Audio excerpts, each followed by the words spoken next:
Hello friends, welcome to my channel હું રાઠોડ પાયલ। આજે તમને ધંધાકીય पर्यावरण જે બાકી લક્ષણો છે તે સમજાવીશ। क्यों डरे कि जिंदगी में क्या होगा, हर वक्त क्यों सोचे कि बुरा होगा, बढ़ते रहे मंजिलों की ओर, हम कुछ न मिला तो क्या, तजुर्बा तो नहीं होगा। એટલે કે શા માટે જિંદગીમાં હંમેશા આપણે ડરવું જોઈએ કે કંઈ પણ કામ કરતા હોઈએ છીએ તો આપણને ડર લાગતો હોય કે નેગેટિવ થશે, એટલે કે સારું નહીં થશે।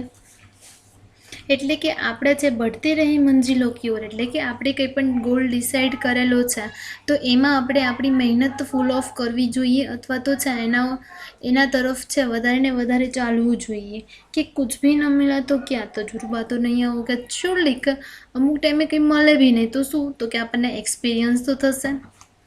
Okay, so best of luck all of you. હવે આપણે સ્ટાર્ટ કરીશું।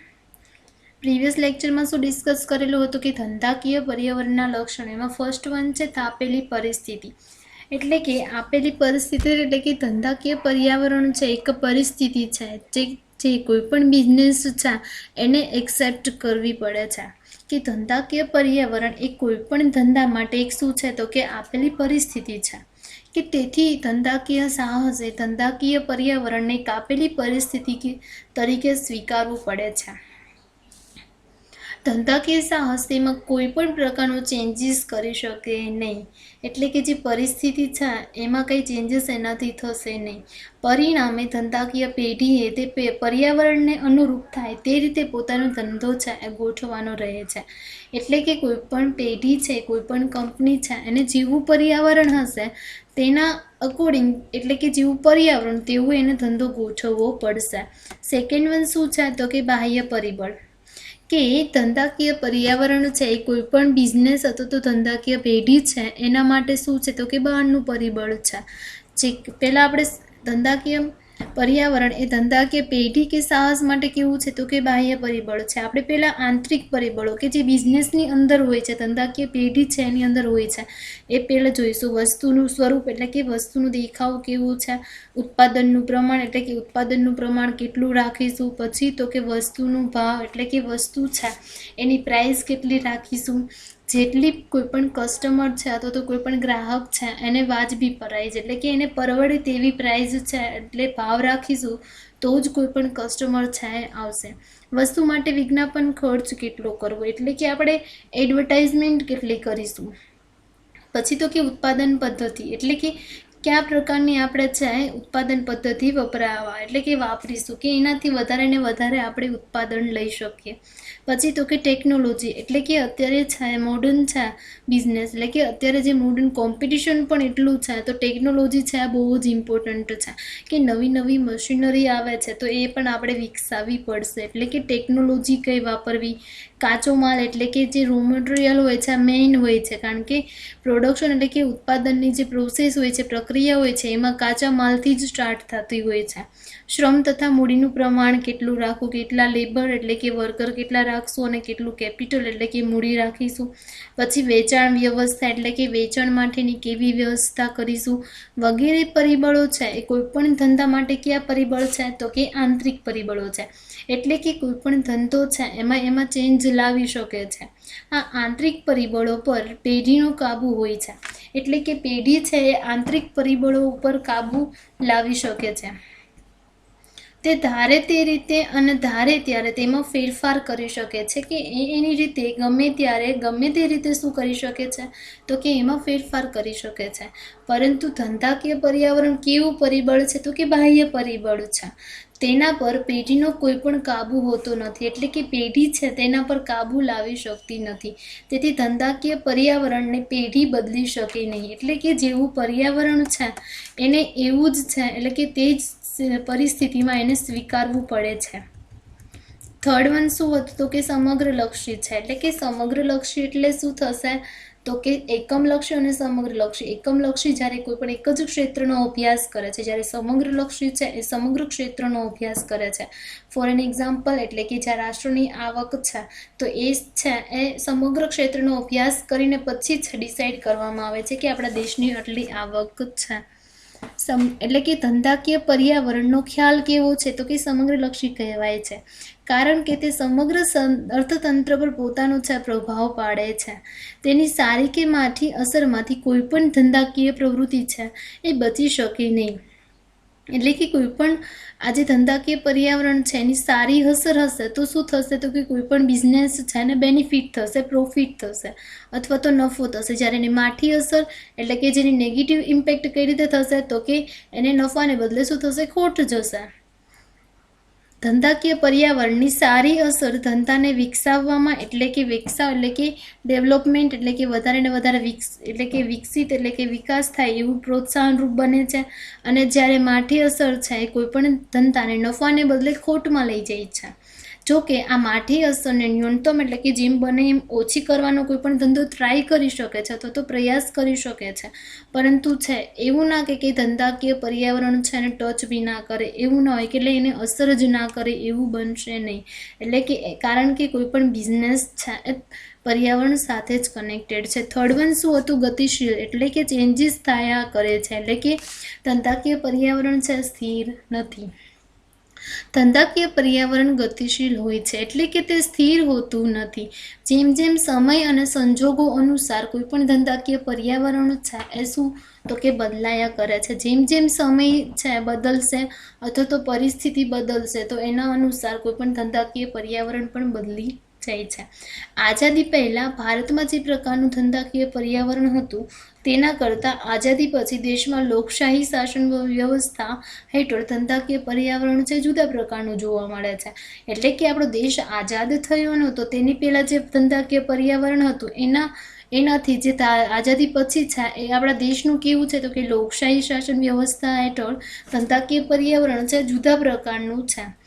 USA અને UK જેવા મૂડીવાદી દેશો એટલે કે મૂડીવાદી દેશો એટલે શું થશે તો કે જ્યાં મોટા પાયે એને ઇન્વેસ્ટમેન્ટ કરેલું હોય છે એટલે કે રોકાણ કરેલું હોય છે અને કોઈ પણ બિઝનેસ છે અથવા તો કોઈ પણ ધંધો છે એ ફ્રી એન્ટ્રી એટલે કે કોઈ ગવર્મેન્ટ છે એટલે કે સરકાર છે એના કાબૂમાં કોઈ પણ માર્કેટ હોતું નથી અથવા તો એના પર એનો કોઈ કંટ્રોલ હોતો નથી કે ફ્રીલી કોઈ પણ બિઝનેસ છે આવી શકે છે અને જઈ પણ શકે છે. કે USA અને UK જેવા મૂડીવાદી દેશો છે એના કરતાં જે સામ્યવાદ એટલે શું થશે કે જેમાં ગવર્મેન્ટ છે, સરકાર છે એ હસ્તક્ષેપ કરતી હોય છે કે કંટ્રોલ કરતી હોય છે કોઈ પણ બિઝનેસને. સામ્યવાદની અસર ધરાવતા ચીન અને રશિયામાં જુદા પ્રકારનું ધંધાકીય પર્યાવરણ જોવા મળે છે. એટલે કે USA અને UK છે તો એ મૂડીવાદી દેશો છે તો એનું ધંધાકીય પર્યાવરણ અલગ હશે. જ્યારે ચીન અને રશિયા છે તો એનું ધંધાકીય પર્યાવરણ એટલે કે જ્યાં સામ્યવાદ છે તે લીધે એનું શું થશે કે એનું પણ ધંધાકીય પર્યાવરણ છે અલગ જોવા મળશે.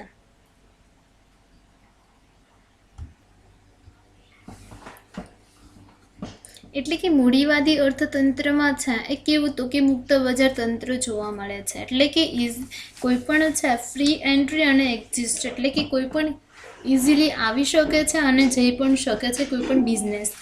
તેમના અર્થતંત્રમાં જે સરકારનો હસ્તક્ષેપ વધુ જણાય છે. તો ચીન અને રશિયામાં બજાર તંત્ર છે સંપૂર્ણપણે મુક્ત નથી. એટલે કે ચીન અને રશિયામાં શું છે તો કે બજાર છે એ મૂડીવાદી અર્થતંત્ર છે એની જેવું નથી. તેમના અર્થતંત્રોમાં છે સરકારનો હસ્તક્ષેપ વધુ જોવા મળે છે. એટલે કે વધુ જણાય છે કે કોઈ પણ સરકાર છે એ વધારે એમાં છે ઇન્ટરફેરન્સ કરતી હોય છે અને કેટલા અંશે તે દેશોનું ધંધાકીય પર્યાવરણ મૂડીવાદી દેશો કરતાં અલગ જણાય છે. એટલે કે જે ચીન અને રશિયાનું છે એ છે એના કરતાં શું છે તો કે અલગ છે. તેમ ધંધાકીય પર્યાવરણ મૂડીવાદી દેશો કરતાં જુદું જણાય છે. હવે 5th વન છે અનેક ઘટકો. ધંધાકીય પર્યાવરણમાં છે અનેક એટલે કે આર્થિક અને બિનઆર્થિક ઘટકો અથવા તો પરિબળોનો સમાવેશ થાય છે. કે આર્થિક પરિબળો કે જે મની રિલેટેડ હોય છે તે, અને બિનઆર્થિક પરિબળો કે જેમાં મેઇન હેતુ છે એ મનીનો હોતો નથી અથવા તો પ્રોફિટ કમાવાનો હોતો નથી. આર્થિક પરિબળોમાં શું આવશે તો કે વસ્તુની માંગ છે, પછી હરીફાઈ, પછી ટેકનોલોજી છે, પછી તો કે આર્થિક સંસ્થાઓ છે, પછી સરકારની કોઈ પણ બી આર્થિક નીતિ છે તે વગેરેનો સમાવેશ થઈ શકે છે. એટલે કે આર્થિક પરિબળોમાં શું આવશે? વસ્તુની માંગ કેટલી છે, કોમ્પિટિશન એટલે કે હરીફાઈ કેટલી છે, નવી નવી ટેકનોલોજી કેટલી છે, પછી તો કે આર્થિક સંસ્થાઓ છે એક પણ ચેન્જીસ એની પોલિસીમાં કરે છે, પછી સરકારની આર્થિક નીતિ કેવી છે વગેરેનો સમાવેશ થઈ શકે છે. તો બિનઆર્થિક પરિબળોમાં શું આવશે? તો કે સામાજિક, સાંસ્કૃતિક એટલે કે જે સંસ્કૃતિ, પછી ધાર્મિક, કાનૂની, રીત રિવાજ અને જે પરંપરાઓ, પછી શૈક્ષણિક અને આરોગ્ય વિષયક પરિબળોનો સમાવેશ થઈ શકે છે. આ રીતે આર્થિક અને બિનઆર્થિક એવા અનેક પરિબળો છે કે ધંધાકીય પર્યાવરણને આકાર આપે છે, એટલે કે શેપ આપે છે. એને એટલે કે ધંધાકીય પર્યાવરણ છે એનું શું કરે છે? તો કે ઘડતર કરે છે. પરિણામે આ પરિબળોમાં જો એટલે કે આ પરિબળો છે એમાં ફેરફાર થશે તો તેના લીધે શું થશે? કે જે ધંધાનું પર્યાવરણ છે એમાં પણ ફેરફાર થશે અને એમાં પણ ચેન્જીસ આવશે અથવા તો પરિવર્તન થશે. છઠ્ઠું શું છે?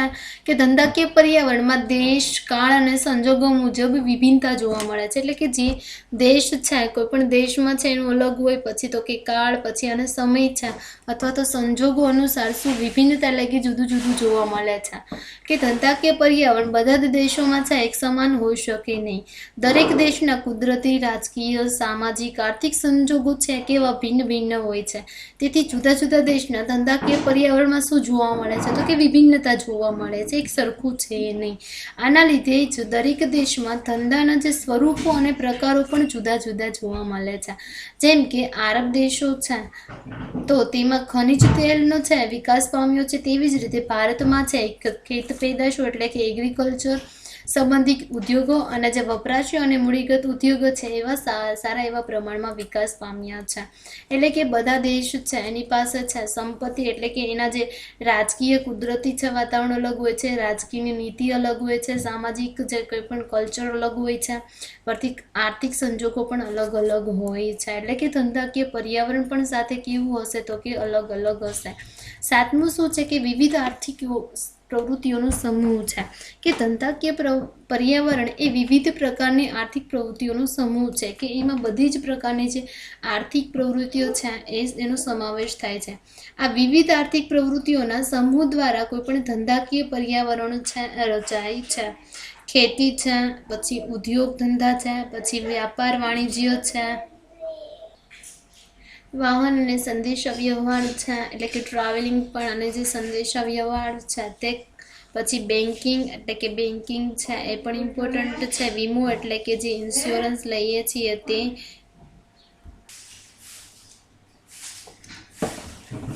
ઉર્જા શક્તિ એટલે કે જે એનર્જી છે એ કરે છે ક્રિએટ તે, પછી સિંચાઈ, પછી પાણી પુરવઠો, પછી વીજળી, શિક્ષણ અને આરોગ્ય, સંરક્ષણ કે જે સેફ્ટી એન્ડ સિક્યુરિટીનું પણ બનાવતા હોય છે તે, વિદેશી વ્યાપાર એટલે કે જે ફોરેન સાથે શું કરે છે? તો કે વ્યાપાર કરે છે, બિઝનેસ, પછી સંશોધન અને વિકાસ એટલે કે નવું નવું સંશોધન અને વિકાસ થાય છે તે વગેરે ક્ષેત્રોમાં થતી આર્થિક પ્રવૃત્તિઓના સમૂહ દ્વારા કોઈ પણ ધંધાકીય પર્યાવરણનું શું થાય છે? તો કે ઘડતર થાય છે.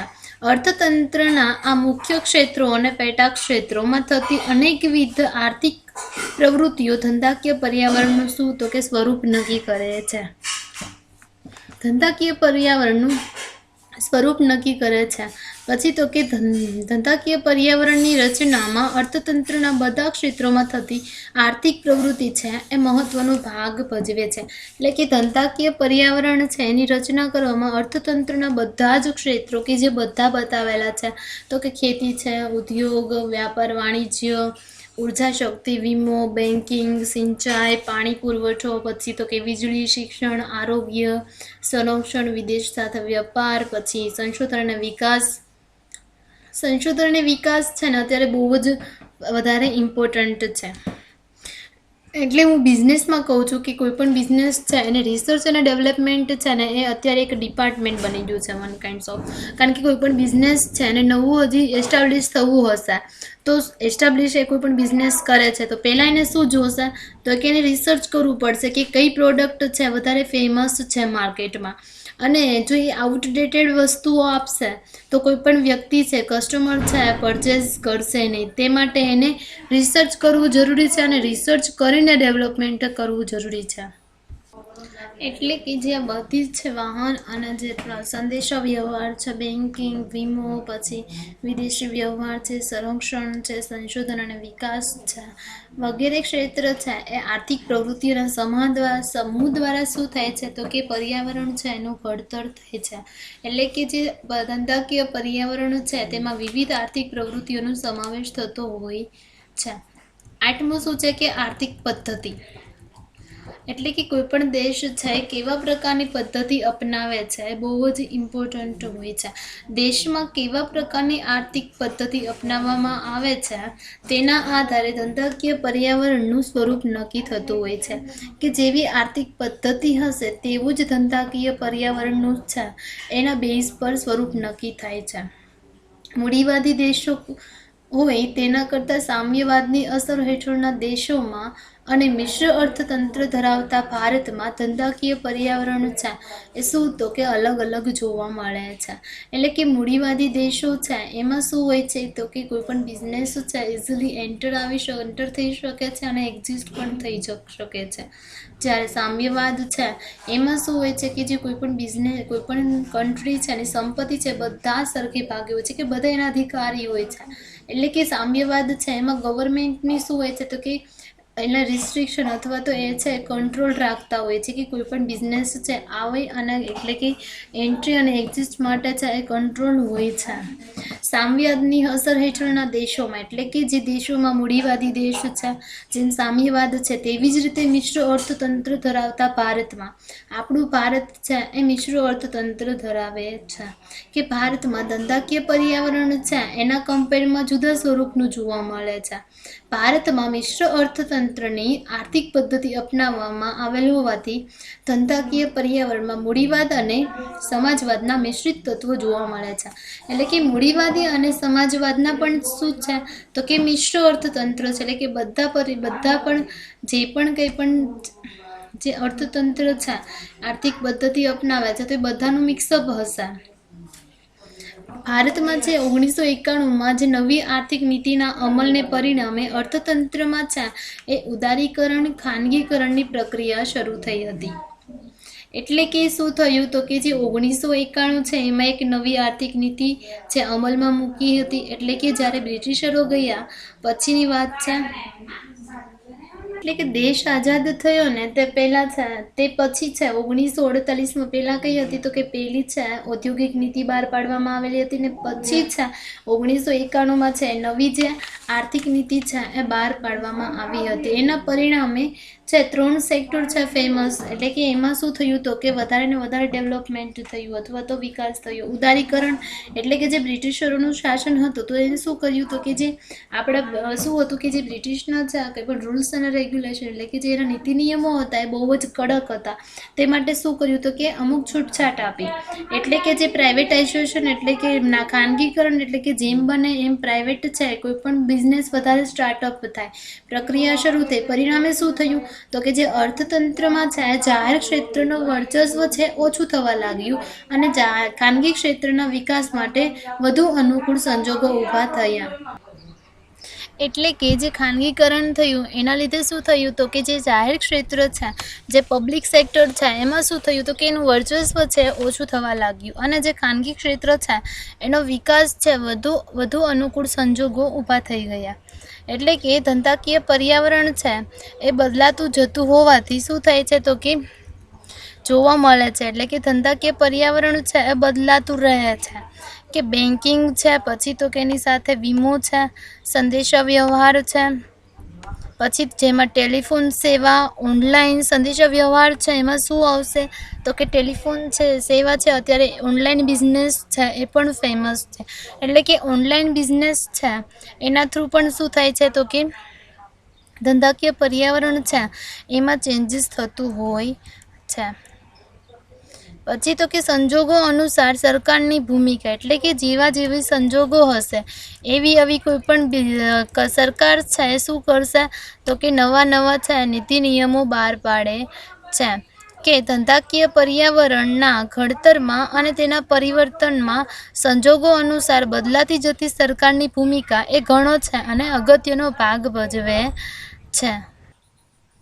એટલે કે જે ધંધાકીય પર્યાવરણ છે એના ઘડતરમાં જેવી જેવી પરિસ્થિતિ આવશે એના અનુસાર કોઈ પણ સરકાર છે એની ભૂમિકાનો પણ એટલે કે એની જે સરકારની નીતિ છે એ પણ શું તો કે બદલાતી રહેશે.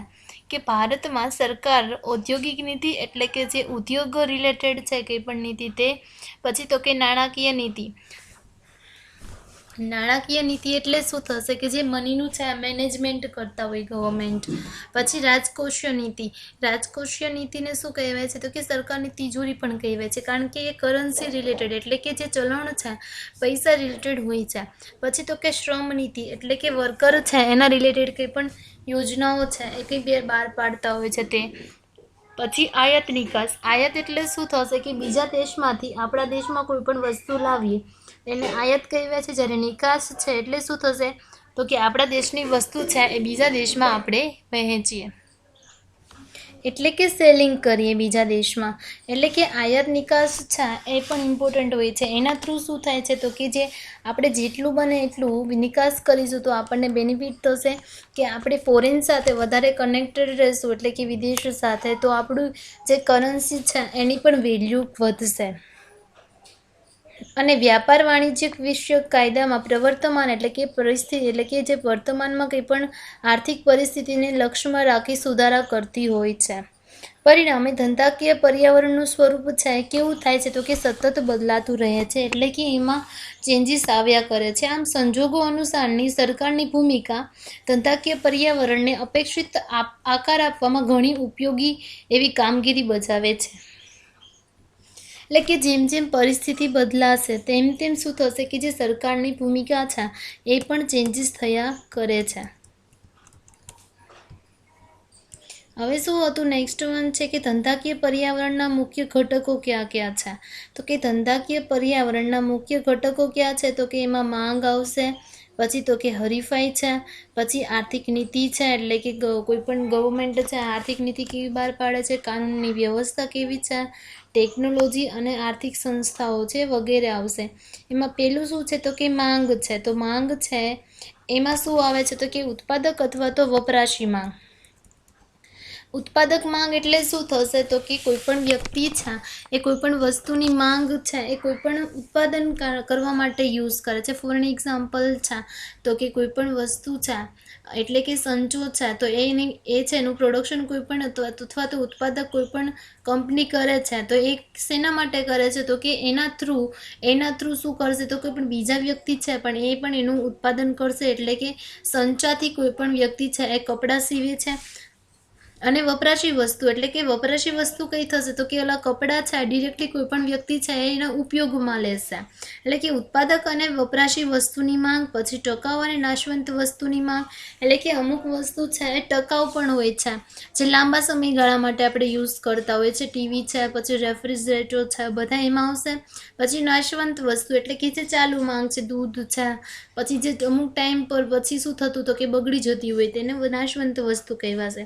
પછી વ્યુત્પન્ન માંગ અને સ્વાયત્ત માંગ. એટલે વ્યુત્પન્ન માંગ એટલે શું થશે કે ફોર એન એક્ઝામ્પલ આપણે કોઈ પણ વસ્તુ છે કે આપણે સિમેન્ટ છે એની છે માંગ છે એ કોના સાથે રિલેટેડ છે તો કે મકાન છે. એટલે કે મકાન એટલે કે કોઈ પણ બિલ્ડિંગ છે એમાં યુઝ થાય છે તો મકાનની માંગ સાથે જે સિમેન્ટની માંગ છે એટલે સિમેન્ટની માંગને શું કહેવાશે તો કે વ્યુત્પન્ન માંગ અને સ્વાયત્ત માંગ કે જે કોઈ પણ બીજા માંગ પર ડિપેન્ડ ના હોય એટલે કે એના પર બેઝ ના હોય તો એને સ્વાયત્ત માંગ કહેવાશે અથવા તો સ્વતંત્ર માંગ કહેવાય છે. કે અમુક છે ટૂંકા ગાળાની માંગ હોય છે અને અમુક લાંબા ગાળાની માંગ હોય છે. આ છે ડીપમાં છે નેક્સ્ટ સેશનમાં આપણે ભણીશું.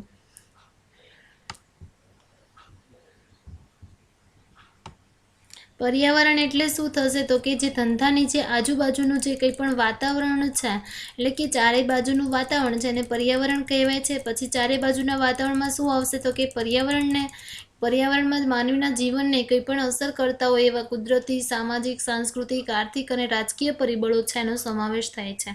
ધંધાકીય પર્યાવરણની વ્યાખ્યા રીનેક અને શોલ શું કહે છે કે ધંધાના પર્યાવરણમાં એ બધા જ બાહ્ય ઘટકો એટલે કે જે બહારના ઘટકોનો સમાવેશ થાય છે કે જે કોઈ પણ ધંધો છે એને સામનો તો કરવો જ પડે છે. અને જેમના દ્વારા કોઈ પણ ધંધો છે પ્રત્યક્ષ અથવા તો પરોક્ષ રીતે શું થતો હોય તો કે પ્રભાવિત થતો હોય છે, એટલે કે અસર કરતો હોય છે. ગ્લુકેનચોક શું કહે છે કે પર્યાવરણમાં ધંધાકીય પેઢીને સતતપણે તકો અને ડર કે ભયના સંકેતો આપતા બાહ્ય પરિબળોનો સમાવેશ થાય છે. કે બાહ્ય પરિબળો છે એટલે કે પર્યાવરણમાં બાહ્ય પરિબળો છે, કોઈ પણ ધંધાકીય પેઢી છે એને સતત છે તકો પણ આપે છે, અને સાથે સાથે શું તો કે ડર એટલે કે વન કાઇન્ડ ઓફ એવું થશે કે કોઈ પણ બિઝનેસમેન છે એને ફેસ કરવું પડશે, કોઈ પણ પરિસ્થિતિ આવશે તેને. વ્યાખ્યા ઉપરથી આપણે શું કહી શકીએ કે ધંધાકીય પર્યાવરણ એ કોઈ પણ પેઢી માટે કેવું પરિબળ છે, તો કે બાહ્ય પરિબળ છે. સેકન્ડ વન છે કે ધંધાકીય પર્યાવરણમાં ધંધાને સતત એટલે કે પ્રત્યક્ષ કે પરોક્ષ રીતે અચૂકપણે પ્રભાવિત કરે છે. એટલે કે ધંધાકીય પર્યાવરણ એ છે ધંધાને શું તો કે પ્રત્યક્ષ અથવા તો પરોક્ષ રીતે પ્રભાવિત કરતું હોય છે, અસર કરતું હોય છે. ધંધાને અનિવાર્યપણે ધંધાકીય પર્યાવરણનો સામનો કરવો પડે છે, એટલે કે કોઈ પણ ધંધો છે બાકાત રહી શકતો નથી. ધંધાકીય પર્યાવરણ કેવું છે તો કે સમગ્રલક્ષી ખ્યાલનું સ્પષ્ટીકરણ છે. એટલે કે ધંધાકીય પર્યાવરણ એ ધંધાકીય સાહસને અસર કરતું ચારે બાજુનું વાતાવરણ. એટલે કે ધંધાકીય સાહસ છે એટલે કે પર્યાવરણને ધ્યાનમાં રાખવું જોઈએ. જ્યારે પર્યાવરણનો ખ્યાલ કેવો છે તો કે સમગ્રલક્ષી છે, એ સમગ્ર અર્થતંત્રને પ્રભાવિત કરે છે. કોઈ પણ વસ્તુ અને સેવાનું ઉત્પાદન અથવા તો વિતરણ કરતા બધા જ પ્રકારના ધંધાકીય સાહસોને વિના અપવાદે અસર કરે છે. એટલે કે કોઈ પણ બિઝનેસ છે અથવા તો કે જે વસ્તુ અને સેવાનું ઉત્પાદન કરતા હોય છે અથવા તો વિતરણ કરતા હોય છે, એ કોઈ પણ સાહસ છે એને અસર કરે છે. ધંધાકીય પર્યાવરણના પ્રભાવથી કોઈ પણ ધંધો છે બાકાત રહી શકતો નથી. આ દ્રષ્ટિએ જોતા કે ધંધાકીય પર્યાવરણનો ખ્યાલ કેવો છે તો કે સમગ્રલક્ષી છે. ધંધાકીય સાહસનું સ્વરૂપ ગમે તે પ્રકારનું હોય, નાના કદનું હોય, મોટો બિઝનેસ હોય, ખાનગી હોય, જાહેર હોય, સંયુક્ત કે સહકારી ભલેને હોય, પરંતુ એક ક્ષેત્રે કામગીરી બજાવે છે. કોઈ પણ ખાનગી હોય, ભાગીદારી હોય, સંયુક્ત હોય કે મૂડી કંપની એટલે કે જોઈન્ટ સ્ટોક કંપની હોય, પછી તો કે શ્રમ બેઝ એટલે કે શ્રમ પ્રધાન હોય, મૂડી પ્રધાન હોય કે જ્ઞાન પ્રધાન હોય, પરંતુ છે એ બધામાં છે અનિવાર્યપણે સંબંધિત પર્યાવરણની છે અચૂકપણે અસર થાય છે. હવે છે ધંધાકીય પર્યાવરણના લક્ષણો. પહેલું શું છે કે આપેલ પરિસ્થિતિ, એટલે કે એ પરિસ્થિતિ છે એમાં કોઈ પણ બિઝનેસ છે ચેન્જીસ ના કરી શકે.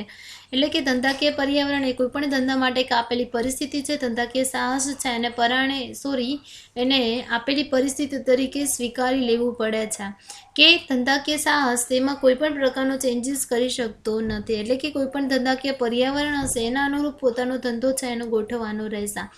સેકન્ડ વન છે બાહ્ય પરિબળ. એટલે કે ધંધાકીય પર્યાવરણ એ કોઈ પણ ધંધાકીય પેઢી કે સાહસ માટે કેવું છે તો કે બાહ્ય પરિબળ છે, એટલે કે બહારનું પરિબળ છે.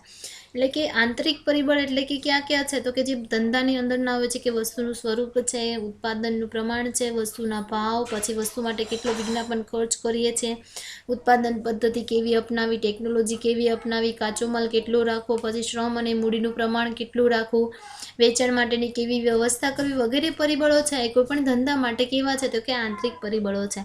આ આંતરિક પરિબળો છે એ કોઈ પણ પેઢી છે એના પર કાબૂ કરી શકે છે કે ગમે ત્યારે ધારે તે રીતે એમાં ફેરફાર કરી શકે છે. કે પરંતુ ધંધાકીય પર્યાવરણ એ બાહ્ય પરિબળ છે કે તેના પર પેઢીનો કોઈ પણ કાબૂ હોતો નથી, અથવા તો તેને ધંધાકીય પર્યાવરણ એ કોઈ પણ પેઢી બદલી શકતું નથી. થર્ડ વન છે સમગ્રલક્ષી. એટલે કે સમગ્ર અર્થતંત્ર પર પોતાનો પ્રભાવ પાડે છે કે એની સારી અસર છે એના શું થશે તો કે કોઈ પણ ધંધાને વિકસાવવામાં પ્રોત્સાહનરૂપ બનશે, જ્યારે એની માઠી અસર છે નફાને બદલે ખોટમાં લઈ શકશે. એટલે કે જે માઠી અસર છે એને ન્યૂનતમ એટલે કે ઓછામાં ઓછી કરવાની ટ્રાય કરી શકે છે, પરંતુ સાવ રિમૂવ ના કરી શકે. ફોર્થ વન છે કે ગતિશીલ છે. કે ધંધાકીય પર્યાવરણ કેવું છે, ગતિશીલ છે, એટલે કે મતલબ કે સ્થિર નથી. જેમ જેમ સમય બદલે છે, જેમ જેમ સંજોગો નવા આવે છે, પરિસ્થિતિ છે એના અનુસાર શું થાય છે તો કે ધંધાકીય પર્યાવરણ છે બદલી શકે છે. આઝાદી પહેલાં છે ભારતનું જે કંઈ પણ ધંધાકીય પર્યાવરણ હતું એના કરતાં આઝાદી પછી છે એ દેશમાં જે લોકશાહી જે શાસન વ્યવસ્થા આવી તો એના હેઠળ છે ધંધાકીય પર્યાવરણ જુદા પ્રકારનું હશે. યુએસ અને યુકેમાં જે મૂડીવાદી દેશો છે કે એના કમ્પેરમાં જે સામ્યવાદની છે અસર ધરાવતા દેશો ચીન અને રશિયા છે તો એમાં જુદા પ્રકારનું પર્યાવરણ હશે. એટલે કે મૂડીવાદી અર્થતંત્રમાં મુક્ત બજાર હોય છે કે કોઈ પણ બિઝનેસ છે ઇઝીલી આવી શકે છે અને જઈ શકે છે, જ્યારે ચીન અને રશિયામાં છે બજાર તંત્ર છે સંપૂર્ણપણે મુક્ત હોતું નથી, એટલે કે એમાં સરકાર છે એનો હસ્તક્ષેપ જણાય છે. આ રીતે આ દેશોનું છે ધંધાકીય પર્યાવરણ મૂડીવાદી દેશો કરતાં જુદું જણાય છે. અનેક ઘટકો છે કે એમાં બિનઆર્થિક અને આર્થિક એટલે કે જે મની રિલેટેડ હોય છે કે આર્થિક પરિબળો છે એમાં એનો શેનો સમાવેશ થશે તો કે વસ્તુની માંગ, હરીફાઈ, ટેકનોલોજી, આર્થિક સંસ્થાઓ, સરકારની આર્થિક નીતિ વગેરેનો સમાવેશ થઈ શકે. જ્યારે બિન આર્થિક પરિબળોમાં તો કે સામાજિક, સાંસ્કૃતિક, ધાર્મિક, કાનૂની, રીત રિવાજ, પરંપરાઓ, શૈક્ષણિક, આરોગ્ય વિષયક છે પરિબળોનો સમાવેશ થતો હોય છે. એટલે કે જે આર્થિક અને બિનઆર્થિક પરિબળો છે એ કોઈપણ ધંધાકીય પર્યાવરણને આકાર આપે છે અને એનું ઘડતર કરે છે. એટલે કે આ પરિબળોમાં ચેન્જીસ થશે તો કે ધંધાકીય પર્યાવરણ છે એમાં પણ ફેરફાર થાય છે. વિભિન્નતા એટલે કે કોઈપણ દેશ છે એનો ટાઈમ એટલે કે એનો સમય છે, કાળ, સંજોગો છે એમાં વિભિન્નતા જોવા મળે છે. એટલે કે બધા દેશોમાં છે એક સમાન હોઈ શકે નહીં, કારણ કે બધાનું કુદરતી વાતાવરણ, પછી રાજકીય પરિબળ, પછી તો કે સમાજની, સોસાયટીની જે કોઈપણ રૂલ્સ અને રેગ્યુલેશન હશે ત્યાં, પછી આર્થિક સંજોગો છે કેવા છે કે અલગ અલગ હોય છે કે જુદા જુદા દેશોમાં. તે માટે ધંધાકીય પર્યાવરણમાં શું છે કે ભિન્નતા જોવા મળે છે. કે જેમ દેશના ધંધાના સ્વરૂપો અને પ્રકારો જુદા જુદા જોવા મળે છે, જેમ કે આરબ દેશો છે તે ખનિજ તેલ છે વધારે છે, કુદરતી છે, તેવી જ રીતે આપણા દેશમાં છે ખેતી છે, એના સંબંધિત કોઈ પણ ઉદ્યોગો છે તેમજ વપરાશ અથવા તો મૂડીગત ઉદ્યોગો છે એ સારી રીતે વિકાસ પામ્યા છે. 7th વન છે કે વિવિધ આર્થિક પ્રવૃત્તિઓનો સમૂહ, એટલે કે એમાં બધી જ આર્થિક પ્રવૃત્તિઓનો સમૂહ છે, એટલે કે બધાનો સમાવેશ થાય છે. ખેતી, ઉદ્યોગ, વ્યાપાર, વાણિજ્ય, વાહન અને સંદેશા વ્યવહાર, બેન્કિંગ, વીમો, ઉર્જા શક્તિ, સિંચાઈ, પાણી પુરવઠો, વીજળી, શિક્ષણ અને આરોગ્ય, વિદેશી વ્યાપાર, પછી સંશોધન અને વિકાસ, પછી વગેરે ક્ષેત્રનો શું થાય છે તો કે સમાવેશ થાય છે. એટલે કે બધા ક્ષેત્ર એટલે કે પર્યાવરણનું છે સ્વરૂપ નક્કી થાય છે કોના થ્રુ તો કે જે બધી આર્થિક પ્રવૃત્તિઓ છે એનાથી. પછી 8મું છે આર્થિક પદ્ધતિ, એટલે કે કોઈ પણ કન્ટ્રી છે, કોઈ પણ દેશ છે કેવી આર્થિક પદ્ધતિ અપનાવે છે એના આધારે શું થાય છે કે ધંધાકીય પર્યાવરણનું સ્વરૂપ નક્કી થતું હોય છે. જો મૂડીવાદી દેશો હશે તો તેના કરતાં સામ્યવાદ દેશ છે એનું અને મિશ્ર અર્થતંત્ર છે બધાનું પર્યાવરણ અલગ અલગ હશે. જો મિશ્ર અર્થતંત્રની આર્થિક પદ્ધતિ અપનાવવામાં આવે તો એમાં શું હશે કે જે મૂડીવાદી અને જે સામ્યવાદ છે એનું મિક્સઅપ હશે, એટલે કે મિશ્રિત તત્વો જોવા મળે છે. આપણે 1991 છે એટલે કે ભારતમાં 1991થી નવી આર્થિક નીતિના અમલને કારણે શું થયું હતું કે ઉદારીકરણના ખાનગીકરણ છે એમાં શું થયું કે એની પ્રક્રિયા શરૂ થઈ અને એના લીધે શું થયું હતું કે કોઈ પણ ખાનગી જાહેર ક્ષેત્ર છે એનું વર્ચસ્વ છે ઓછું થવા લાગ્યું અને ખાનગી ક્ષેત્રનો વિકાસ થવા લાગ્યો. કે એના લીધે બેન્કિંગ, વીમો, સંદેશા વ્યવહાર જેવા ટેલિફોન સેવા, જેમાં શું આવશે તો કે ટેલિફોન છે અત્યારે મોબાઈલ, સ્માર્ટફોન એટલે કે ઓનલાઈન બિઝનેસ છે વગેરેના લીધે ધંધાકીય પર્યાવરણ છે એ શું થયું છે તો કે અગાઉની તુલનામાં અદ્યતન એટલે કે આધુનિક બનેલું છે. Okay, I hope all of you. હજી એક છે 9th છે સંજોગો અનુસાર સરકારની ભૂમિકા, એટલે કે જેવું સંજોગો હશે એવું શું થશે કે સરકાર છે એની ભૂમિકા એટલે કે નવી નીતિ નિયમો બહાર પાડશે. ભારતમાં સરકારની ઔદ્યોગિક નીતિ, નાણાકીય નીતિ, રાજકોષીય નીતિ, શ્રમ નીતિ, આયાત નિકાસ નીતિ અને વ્યાપાર વાણિજ્યક વિષય એટલે કે જે નીતિઓ છે અથવા કાયદાઓ છે એમાં કોઈ પણ પરિસ્થિતિના અનુસંધાને કોઈ પણ લક્ષ્યમાં રાખીને સુધારા કરતી હોય છે. તેના લીધે શું થાય છે કે ધંધાકીય પર્યાવરણ છે એનું સ્વરૂપ પણ બદલાતું હોય છે. Okay, I hope all of you understand. Any question then ask me in comment section. Okay, comment section માં કહી દેજો. Bye and take care all.